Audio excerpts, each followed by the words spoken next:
Deepa was just 3 years old when the Bhutan-Nepal Joint Verification Team declared her a criminal.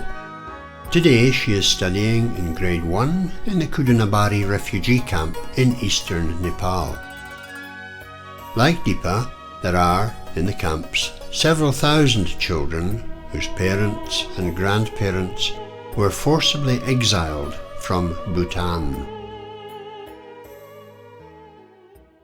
हामी भुटानीहरूले कल्पना पनि नगरेको खालको एउटा एकाएक एउटा जनगणना दक्षिण भुटानमा थालियो अरे र यो जनगणनामा अति नै लापरवाही तराले त्यहाँका मानिसहरूमाथि अन्याय अत्याचार हुँदैछ अरे। यहाँसम्म कि जनगणनाको पक्षपातीका कारण एकजना महिलाले आत्महत्या पनि गरिन् अरे भनेको खबर म कहाँ आइसकेपछि एउटा जनप्रतिनिधि भएको नाताले मैले राजालाई एपिल गरेँ कि राजा तल अन्याय हुँदैछ अरे, यसको विषयमा छानबिन गरिदिनु पर्यो भनेर। र नभन्दै मेरो अपिल पाएपछि राजा दक्षिण भुटान जानुभयो। दक्षिण भुटानमा गएर राजा फर्केर आउनुभयो।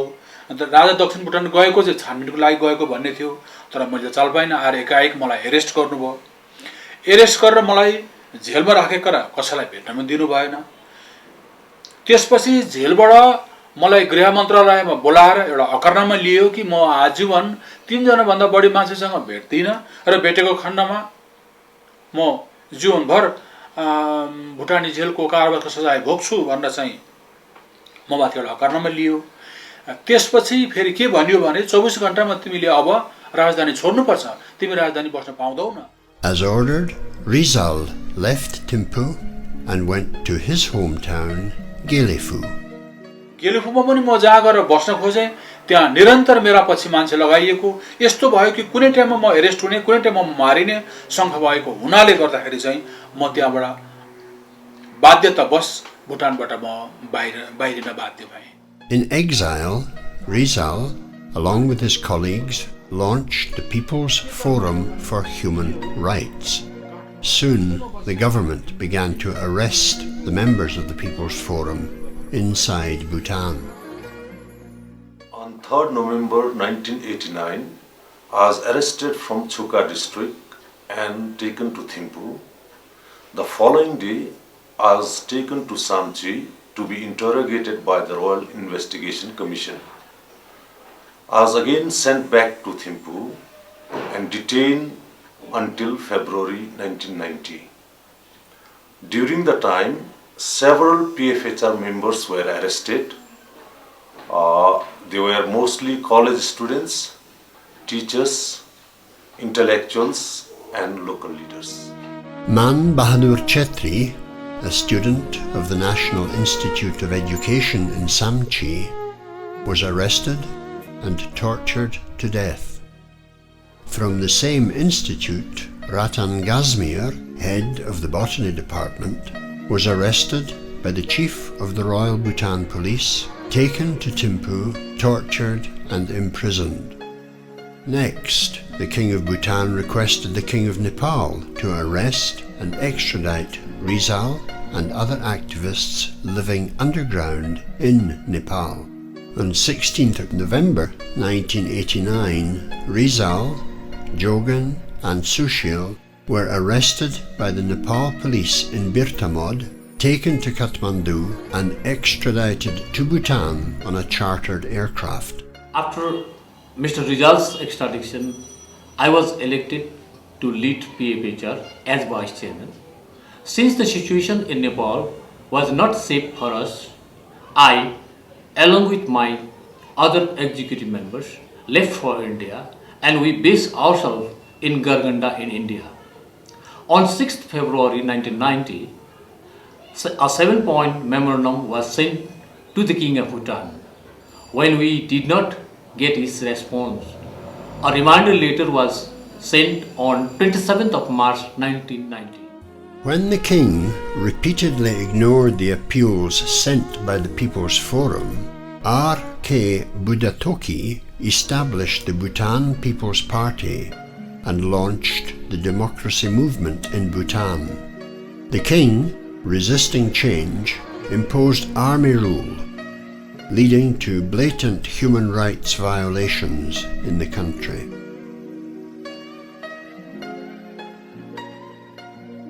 अनि 22 तारिकको दिन अनि 26 तारिकको दिन पहिले 4 जना आए 4 जना आएर इज्जत लुट्यो गयो लुङ्गीलाई समातेर बाहिर निकालेर मलाई इज्जत लुट्यो बाँधेर लगायो मलाई अनि समातेर इज्जत लुटेर अनि गयो 4 जना अनि त्यसपछि 7 जना आयो 7 जना आएर इज्जत लुटेर गयो मलाई म दिवसमै थाहा छैन भुटान आर्मी पुलिसले इन्डो भुटान बाउन्ड्री दादघारीबाट मलाई एरेस्ट गरेर सिधा लोधराई जेलमा लिएर गयो लगेर खुट्टामा नेल लगायो हात पछाडि फर्काएर हातकडी लगायो त्यहाँदेखि यातना सुरु भयो यातना चाहिँ जस्तै खुट्टामा पैतालामा बेतले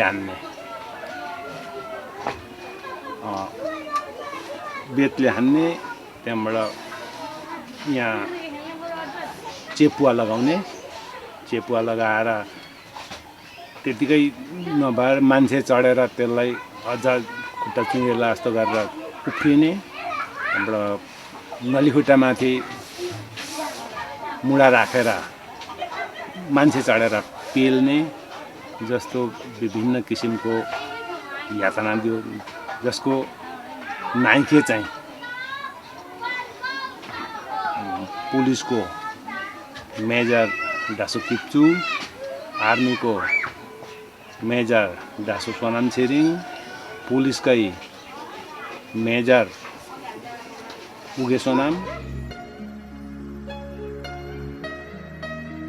9 बजे राति म खाना खानलाई लोटा टिपेको थिएँ 7 जना आर्मी गएर पसे 7 जना आर्मी पसेर चाहिँ सङ्गिन यहाँ राखेर त्यहाँबाट मलाई एरेस्ट गरेर गोसी लगेपछि भनेको मलाई त्यो गोसीमा झेल बनाएको थियो त्यो झेलमा लगेर राखे त्यसको छुट्टै काम्रो बनाएर मलाई त्यहाँ छुट्टै राखे र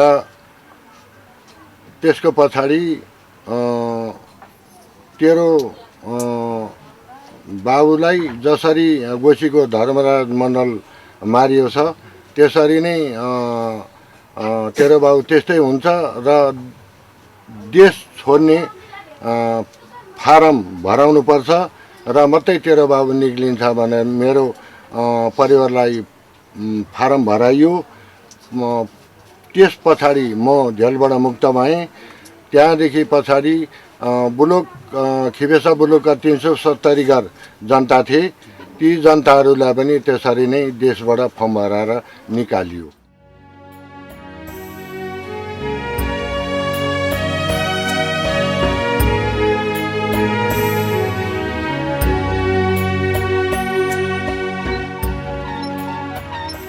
Rati was but a child when she first arrived in Beldangi refugee camp. By now, she has spun several thousand yards of thread, while several rounds of Bhutan-Nepal bilateral talks have been held without any positive outcome. Nevertheless, both young and old continued to cling to the hope that one fine day they will return to their cherished homes and farms in Bhutan. So, despite hardship in the camps, the people continued to live life to the fullest that their difficult circumstances allowed.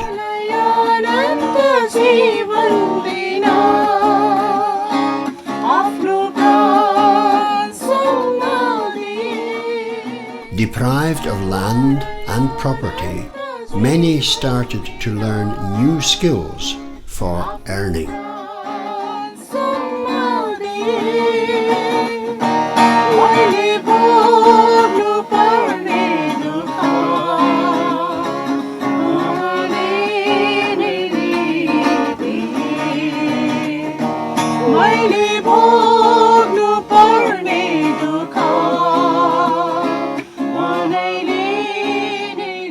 But with the passage of time, hope began to crumble. Donor fatigue set in, challenging the basics such as shelter, food, health, and education.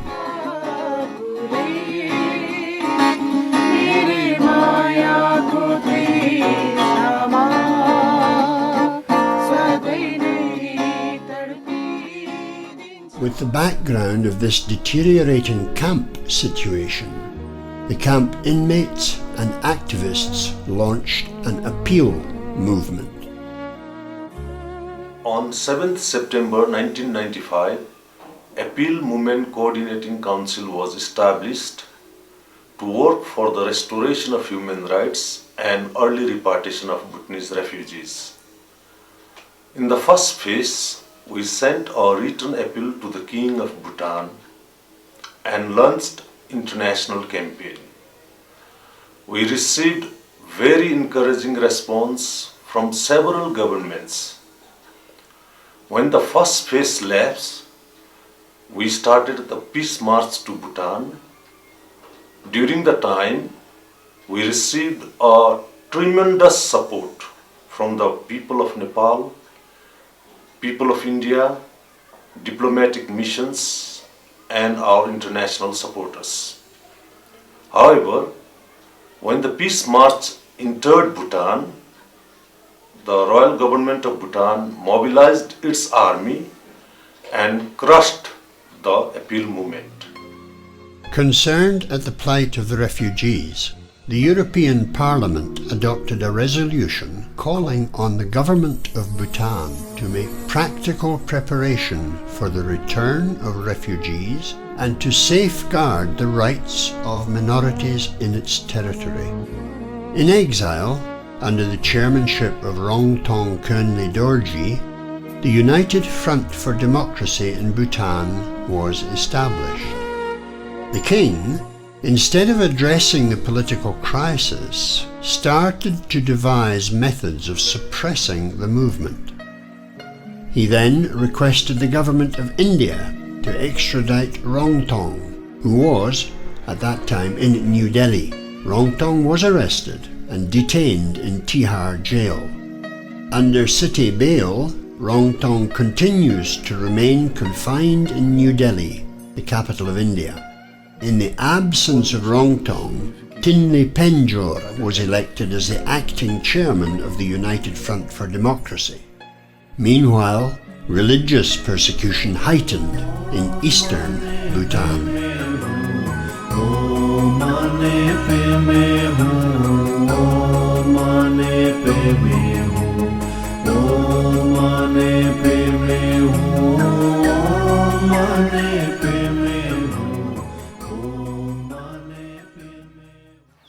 In 1997, thousands of Shachos came to the street demanding religious freedom and reopening of Nyingmapa institutions.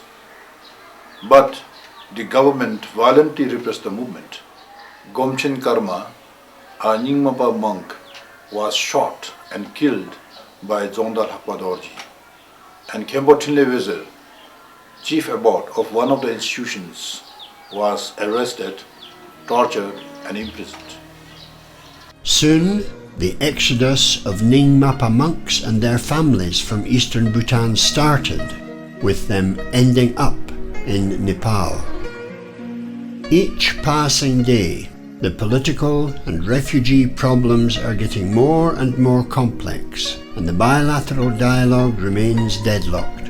In 1992, King Jigme Singhe Wangchuk declared in the parliament that he would abdicate the throne if he did not solve the problem within 3 years.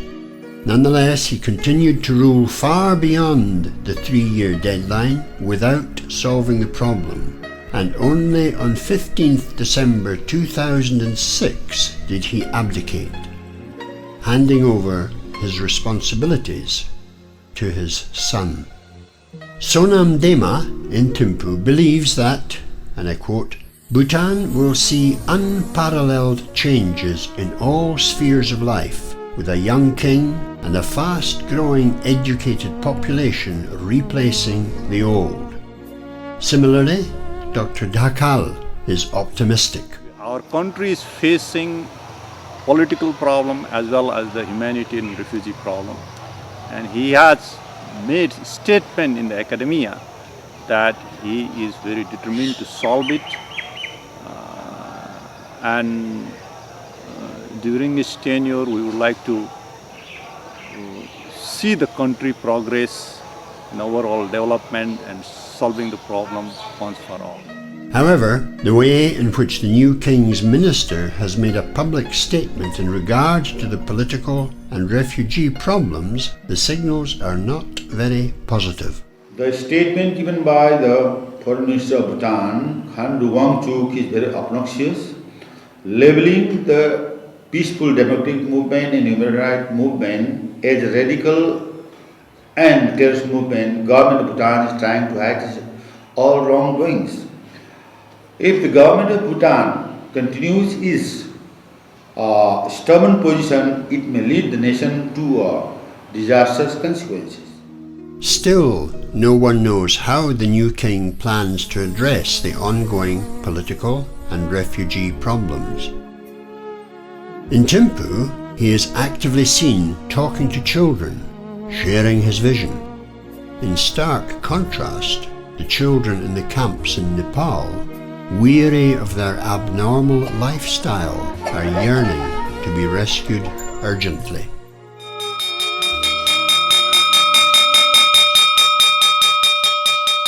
बालबालिका लामो समयसम्म असामान्य परिस्थितिमा शरणार्थी शिविरमा बस्नु परिरहेकोले गर्दा र शैक्षिक वातावरण पनि दिनानुदिन खस्किँदै गइरहेको, प्रशासनिक क्षेत्र पनि चलाउन गाह्रो परिरहेको अवस्थामा शरणार्थी समस्या चाँडोभन्दा चाँडो समाधान भइदिए अन्धकारमय भविष्यबाट यी हाम्रा बालबालिकाहरूको उज्यालोतर्फ डोर्याउन सक्ने थियौँ।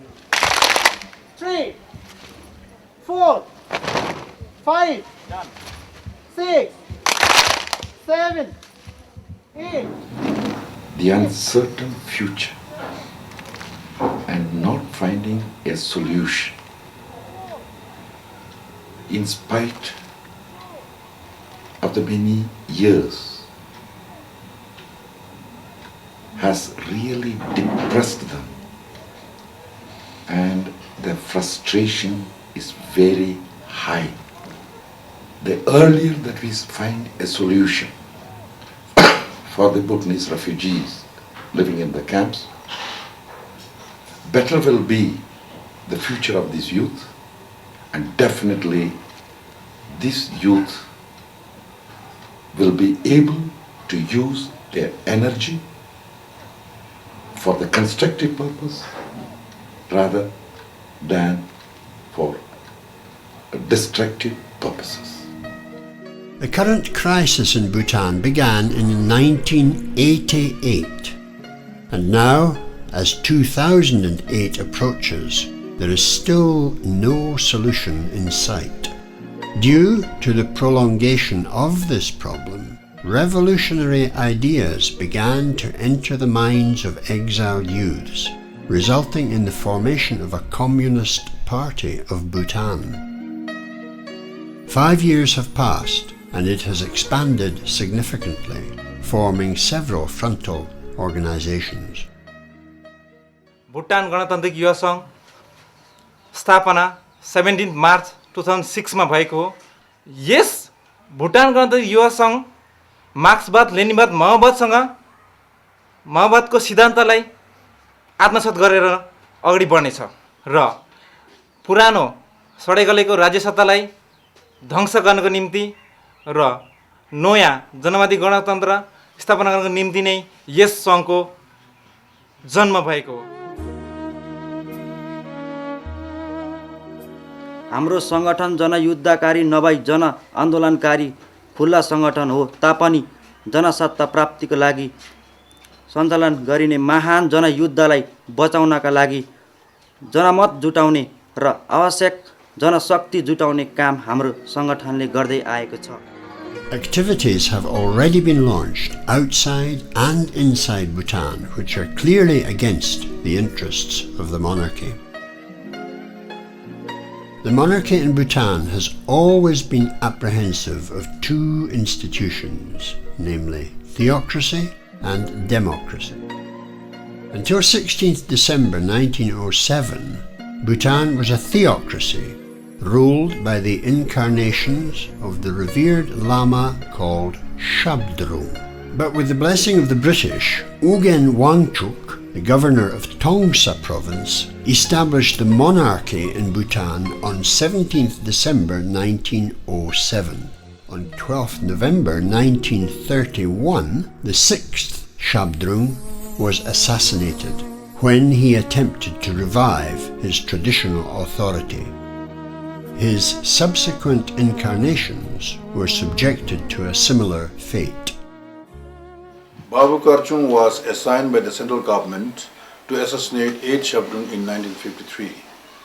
He directed his henchmen to detain him in Tashkandong. He was later on suffocated to death. The 9th Shabdrung took asylum in India at the age of 8 and passed away in 2003. Food poisoning was suspected.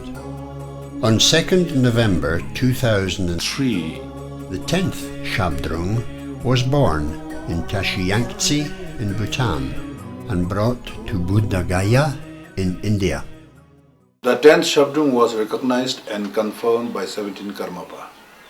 However, Bhutan government took him from Buddha Gaya deceitfully and made him stay in Chirang as an ordinary monk. What will be his fate? No one knows. The new king has placed severe restrictions on the child Shabdrung, who could possibly have challenged his rule. But now, the Bhutanese Maoists are gearing up to wage a people's war in Bhutan.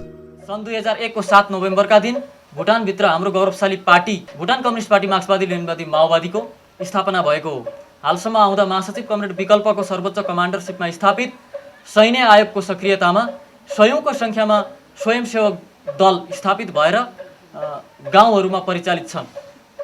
जनयुद्धको सुरुवातको लागि तयारी फेसमा जुटिरहेको हाम्रो गौरवशाली पार्टीले जनयुद्धको सुरुवातसँगै स्वयंसेवक दललाई लडाकु दल हुँदै जनमुक्ति सेनामा परिणत गर्नेछ र जनमुक्ति सेनालाई जनयुद्ध दीर्घकालीन जनयुद्धमा परिचालित गरेर पुरानो राजसत्तालाई समूल ध्वस्त पारेर नौलो जनवादी गणतन्त्रात्मक भुटान निर्माण गरेरै छोड्नेछ।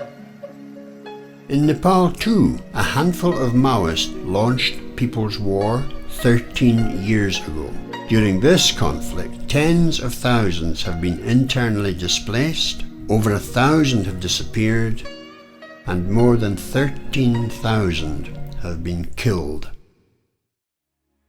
Trying to maintain the status quo, the monarchy in Bhutan has been persistently avoiding to seek a peaceful political solution to the problem, due to which these Bhutanese children in the camps in Nepal are having to undergo immense hardship.